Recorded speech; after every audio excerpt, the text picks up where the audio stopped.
رسول اللہ صلی اللہ علیہ وسلم نے ارشاد فرمایا ان من افضل ایامکم یوم الجمعہ فاکثروا علی الصلاة فیہ فاکثروا من الصلاة فیہ، فرمایا تمہارے دنوں میں سب سے بہترین دن جمعہ کا دن ہے، اس لیے اس دن مجھ پہ کثرت سے درود پڑھا کرو۔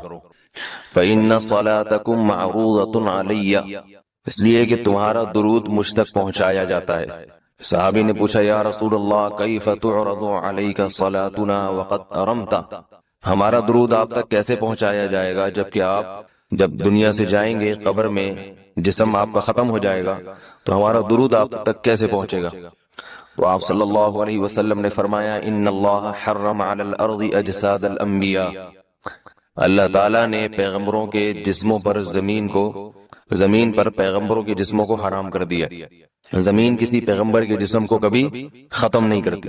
تو یہ بھی امت کا اجماعی عقیدہ ہے کہ جتنے بھی انبیاء ہیں ان کے جسم بالکل سلامت رہتے ہیں۔ شہداء میں تو یہ بہت زیادہ مشاہدہ ہوتا ہے، بہت سارے شہداء کے جسم سلامت رہتے ہیں۔ تو ایک اور حدیث میں آپ صلی اللہ علیہ وسلم نے فرمایا من صلی علیہ صلاۃ صلی اللہ بہا عشرہ، جس نے مجھ پر ایک دفعہ درود بھیجا، درود کہتے ہیں نبی صلی اللہ علیہ وسلم کے لیے اللہ تعالیٰ سے خصوصی رحمت کی دعا کرنا، ایک ہوتا ہے عام دعا کسی کے لیے بھی رحمت، صلاۃ کہتے ہیں خصوصی رحمت جو اللہ اپنے خاص بندوں پہ کرتا ہے۔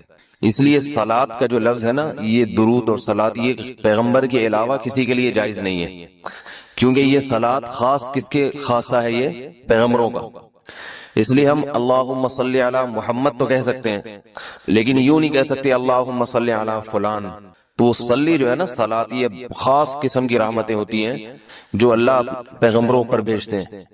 تبھی قرآن میں آتا ہے ام حسبت ان اصحاب الکہف والرقیم، قرآن نے یہ کچھ تمہید بیان کی کہ یہ دنیا آزمائش کے لیے اور سب کچھ ختم ہو جائے گا جو قرآن کا اصل مقصود ہے۔ اب قرآن ایک واقعے کی طرف آتا ہے۔ مشرکین مکہ یہود و نصارہ سے بہت سی چیزیں سنا کرتے تھے اور یہود آ کے ان کو چپکے گائیڈ کرتے تھے کہ جس نے نبوت کا دعویٰ کیا ہے نا، تم ان سے یہ سوال پوچھو، تم ان سے یہ سوال پوچھو۔ پھر یہود دیکھتے تھے کہ ہماری تورات کے مطابق جواب ملتا ہے کہ نہیں ملتا، تو ان کا یعنی خیال یہ تھا کہ محمد صلی اللہ علیہ وسلم جواب نہیں دے پائیں گے تو ہم بتائیں گے دیکھو ہماری تورات میں تو یہ لکھا ہے، اگر یہ اللہ کے نبی ہیں تو یہ تو ہر آسمانی کتاب یہ واقعہ بیان کرتی ہے، تو قرآن کیوں بیان نہیں کر رہا؟ تو یہودیوں نے آ کے مشرکین مکہ سے کہا، مشرکین مکہ نے نبی صلی اللہ علیہ وسلم سے سوال پوچھا۔ ان میں 3 سوال تھے، ایک روح سے متعلق جس کا سورہ بنی اسرائیل میں جواب دے دیا گیا، ایک حضرت ذوالقرنین سے متعلق کہ وہ کون سا بادشاہ تھا جس نے پوری دنیا پہ حکومت کی ہے، ان کا تذکرہ اللہ نے قرآن میں بیان کیا، اور ایک اصحاب کہف کے بارے میں۔ تو اب قرآن ان کے واقعے کو بیان کر رہا ہے۔ ام حسبت ان اصحاب الکہف والرقیم کانوا من آیاتنا عجبا، اے نبی آپ یہ سمجھتے ہیں کہ اصحاب کہف اور جبل والے پہاڑ والے لوگ، غار اور پہاڑ والے لوگ کیا ہماری نشانیوں میں سے بڑی عجیب نشانی تھے؟ کیا آپ یہ سمجھتے ہیں؟ یعنی یا تو اس کا جواب یہ کہ واقعی یہ نشانی تھے، یا یہ کہ یہ اتنی بڑی نشانی نہیں تھے جتنی بڑی اس کائنات کو بنا دینا بڑی نشانی ہے۔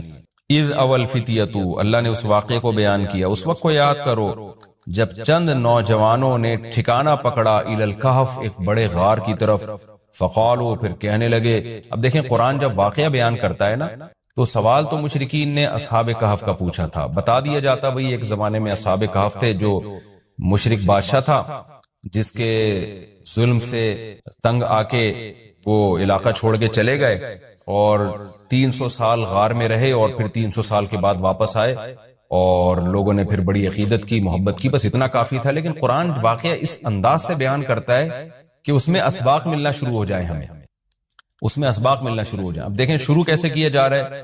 کیا تم یہ سمجھتے ہو کہ اصحاب کہف کا واقعہ کوئی عجیب واقعہ ہے؟ یعنی اللہ کے لیے تو کوئی عجیب نہیں ہے، یعنی انسانوں پر گویا اللہ تعجب کر رہے ہیں کہ اس واقعے کو تم عجیب سمجھ رہے ہو، اور اس سے بڑے عجیب کام جو ہم نے کر دیے، پانی کے قطرے سے انسان کو بنا دیا اور اتنا بڑا نظام بنا دیا ہم نے کائنات کا، اس کو عجیب نہیں سمجھ رہے۔ تو یہ انسان کی بھی عقل ہے نا کہ ایک واقعہ عجیب و غریب ہو جائے تو اس پہ حیران ہو رہا ہوتا ہے، اور وہ پوری کائنات بن گئی اور انسان کا پانی سے وجود میں آ جانا، چونکہ یہ ہم اس کے عادی ہو چکے ہیں یہ منظر دیکھنے کے، تو یہ ہمارے نظر میں عجیب نہیں رہا، ورنہ حقیقت میں تو اس سے زیادہ عجیب کام اللہ کر چکا ہے۔ تو ایک تو سبق اللہ نے ہمیں یہ بتایا اس واقعے میں کہ یہ واقعہ اتنا عجیب نہیں جتنا اللہ کے دوسرے کام زیادہ عجیب ہیں۔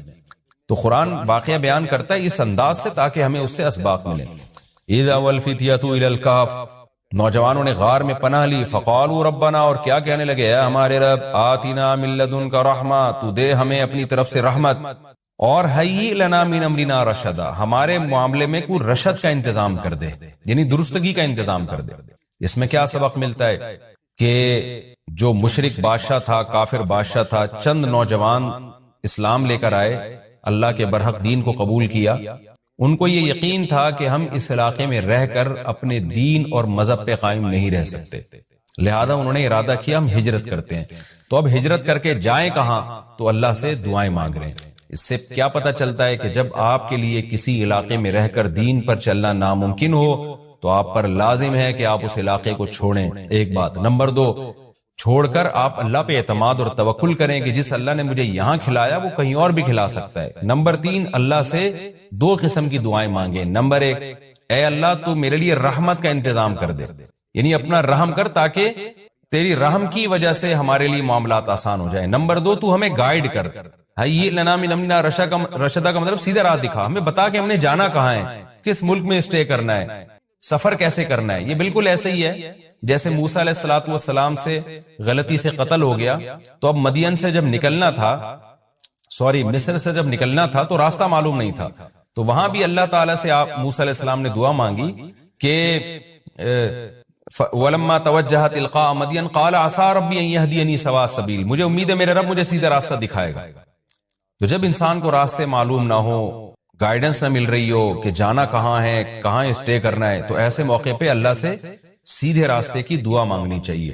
تو یہاں بھی انہوں نے دعا مانگی کہ اللہ تو ہمارے لیے رحمت کا انتظام کر دے اور ہمارے لیے ہمیں گائیڈ کر دے کہ ہم نے جانا کہاں ہے، کہاں اسٹے کرنا ہے۔ تو قرآن کہتا ہے ہم نے ان کی دعا کو قبول کی، فَضَرَبْنَا عَلَىٰ آذَانِهِمْ، رحمت کا انتظام کیسے ہوا کہ ہم نے غار کے اندر گئے، ان کے کتے کو ساتھ لے کر غار کے اندر گئے، اور وہاں انہوں نے کہا کہ فی الحال ہم یہاں لوگوں سے چھپ جائیں، کسی طریقے سے پناہ میں آ جائیں، پھر دیکھیں گے جی اٹھ کے ہم نے جانا کہاں ہے۔ تو قتل کے خوف سے نکلے اور غار میں جا کے آرام کیا، تو اللہ کہتے ہیں ہم نے ان کے کانوں پہ پردہ ڈال دیا، سلا دیا گہری نیند، سنین عددا، کئی سال تک، ثم بعثناہم، پھر ہم نے ان کو جگایا، لنعلم ای الحزبین، تاکہ ہم دیکھیں، جس کا نتیجہ یہ نکلا کہ ہم یہ دیکھنا چاہتے تھے ان دونوں میں سے کون سا فریق ایسا ہے احصیٰ لما لبثوا امدا، جو مدت کے اعتبار سے زیادہ کاؤنٹ کرنے والا ہے اس مدت کو، لما لبثوا، جس مدت تک یہ لوگ ٹھہرے۔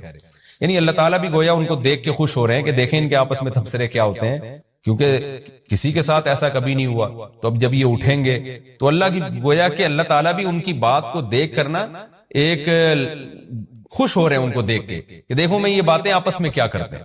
تو کسی نے کیا کہا، کسی نے کیا کہا، یہ سارا تذکرہ آگے آئے گا۔ یہ واقعہ آگے بھی چلے گا اور انشاءاللہ اس کی تفصیل اگلے رکوع میں زیادہ آئے گی۔ ہمارا یہ رکوع الحمدللہ کمپلیٹ ہو گیا اور وقت بھی تقریباً کمپلیٹ ہی ہونے والا ہے ہمارا، تو انشاءاللہ اگلے ایپیسوڈ میں اس واقعے کو ہم مکمل کریں گے۔ تفسیر اس کی بہت آسان ہے، زیادہ ڈیٹیل میں جانے کی ضرورت نہیں ہے، اور میں بار بار بتاتا ہوں کہ یہ جو میں تفسیر کے لیکچر ریکارڈ کروا رہا ہوں، اس کا بنیادی مقصد صرف اور صرف یہ ہے کہ جب آپ قرآن مجید کی تلاوت کریں تو آپ کو سمجھ میں آئے کہ آپ کیا پڑھ رہے ہیں، کیا سن رہے ہیں۔ تلاوت سنیں تو سمجھ میں آئے کہ کیا سن رہے ہیں آپ، تراویح میں یا ویسے نارملی جب آپ تلاوت کرتے ہیں۔ اس تفسیر کے لیکچر کا مقصد لمبی چوڑی تفسیریں نہیں ہیں، کیونکہ میں اگر چاہوں تو ایک رکوع میں 6 مہینے لگا دوں اس کی ڈیٹیل بیان کرنے میں، اور چاہوں تو میں مختصر رکھوں اس کو۔ تو میں نے مختصر اس لیے رکھا ہے کہ آپ کو قرآن سمجھ میں آئے، لہذا قرآن سامنے رکھ کر آپ بیٹھا کریں اور ایک ہی لائنوں والا قرآن ہمیشہ رکھیں۔ 15 لائنوں والا ہے تو پوری زندگی پھر 15 لائنوں والوں سے تلاوت کریں، 16 لائنوں والا ہے تو 16 لائنوں والے سے آپ تلاوت کریں، تاکہ آپ کو جب وہ صفحہ سامنے ہوگا نا تو آپ جب بھی تلاوت کریں گے تو آپ کو اس کا مفہوم انشاءاللہ ذہن میں آئے، تو قرآن کی بیس آپ کی مضبوط ہو جائے۔ باقی تفسیریں تو پھر اتنی لمبی تفسیریں وہ پڑھتے چلے جائیں، اس میں علمی نکات بہت ہیں، تو میں چاہتا ہوں آپ کی بیس مضبوط ہو جائے، جب قرآن پڑھیں آپ تو عربی میں ہی سمجھ میں آئے آپ کو قرآن۔ پچھلے جمعے جو میرا بیان ہوا تھا وہ بیان اس بات پر تھا کہ دنیا میں ہم لوگ مختلف قوانین کو، مختلف لاز کو فالو کرتے ہیں، انسان کی زندگی کسی نہ کسی ضابطے اور قانون کی پابند ہوتی ہے۔ اگر انسان کو بے لگام کر دیا جائے، کوئی قانون کوئی ضابطہ نہیں ہے، وہ اپنی مرضی سے اخپل طریقے سے زندگی گزارنا شروع کر دے تو انسان سے خطرناک مخلوق پھر دنیا میں کوئی بھی نہیں ہے۔ تھوڑی دیر کے لیے ہم فرض کر لیتے ہیں کہ سب کو سب کچھ کی آزادی دے دی جائے، سب کو سب کچھ کی آزادی۔ سب سے پہلے تو میں 18 شادیاں کروں گا، استغفر اللہ، اگر آزادی دے دی جائے۔ اللہ نے ہمیں پابند کیا کہ بھائی کیا کرنا ہے، اس سے زیادہ نہیں۔ بالکل اگر آزادی دے دی جائے نا، کوئی بھی کسی معاملے میں کوئی پابندی نہ ہو، جیسے جانور آزاد ہوتے ہیں، آپ نے کسی جانور کو کسی قانون اور ضابطے کا پابند دیکھا؟ ہاں، جو فطرت نے ان کو پابند بنا دیا، جو ان کے دماغ میں ڈال دیا، وہ تو ایک الگ چیز ہے۔ ہم خود سے انہیں کسی ضابطے اور قانون کا پابند زبردستی نہیں بنا سکتے۔ سدھایا جا سکتا ہے تو وہ تو ان کی نیچر کا حصہ بن جاتا ہے، جب سکھایا جاتا ہے تو وہ تو نیچر کا حصہ بن جاتا ہے، لیکن ایسا نہیں ہوتا کہ وہ کسی قانون اور ضابطے کے پابند ہوں۔ انسانوں کو اگر ہم تھوڑی دیر کے لیے فرض کریں چھوڑ دیں اپنے حال پہ، جانوروں کو تو ہم نے چھوڑا ہوا ہے، میرے پاس 40-50 مرغیاں ہیں، مغرب کے بعد خود ہی جا کے سو جاتی ہیں، وہ انسان کے بچوں کی طرح، اور صبح صبح فجر سے پہلے اٹھ جاتی ہیں انسان کے بچوں کی طرح۔ حالانکہ اب الٹا حساب چل رہا ہے، اب انسانوں کو یہ کہنا چاہیے کہ جانوروں کی طرح رات کو جلدی سو جائے کرو اور جانوروں کی طرح صبح صبح اٹھ جائے کرو۔ جانور اٹھ جاتے ہیں، انسان کراچی والے تو نہیں اٹھتے۔ تو مثالیں ہی چینج ہو رہی ہیں۔ انسان ایسی ایسی حماقتیں کر رہا ہے کہ گدھے کو اب تشبیہ دینی پڑے گی، کیا انسانوں والے کام کر رہا ہے، انسان بن گدھا بن گدھا۔ گدھا جو ہے نا، دیکھو یہ میں اپنی طرف سے نہیں کہہ رہا، اللہ نے قرآن میں کہا اولئک کالانعام بل ہم اضل، جو لوگ اللہ کے قانون کے پابند نہیں ہوتے تو اللہ فرماتے ہیں وہ انسان جانوروں سے بھی بدتر ہے۔ انسان جو ہے نا، دیکھیں جانور سب ایک جیسے ہیں، کسی گدھے کو کسی گدھے پر کوئی فضیلت نہیں ہے، اگر ہے تو جسمانی طاقت کی بیس پہ، لیکن یہ نہیں ہے یہ اچھا گدھا یہ برا گدھا، یہ اچھا کتا یہ برا کتا، کتا کتا ہی ہے، اچھے برے نہیں ہوتے اس میں۔ انسان کو جو انسانوں پر فضیلت ہے وہ اچھے بھی ہوتے ہیں اور انسان برے بھی ہوتے ہیں۔ یہ بیان تو میں کئی بار کر چکا ہوں کہ انسانوں کی فضیلت کس بیس پر ہے بھائی؟ اچھائی اور برائی کی بیس پہ۔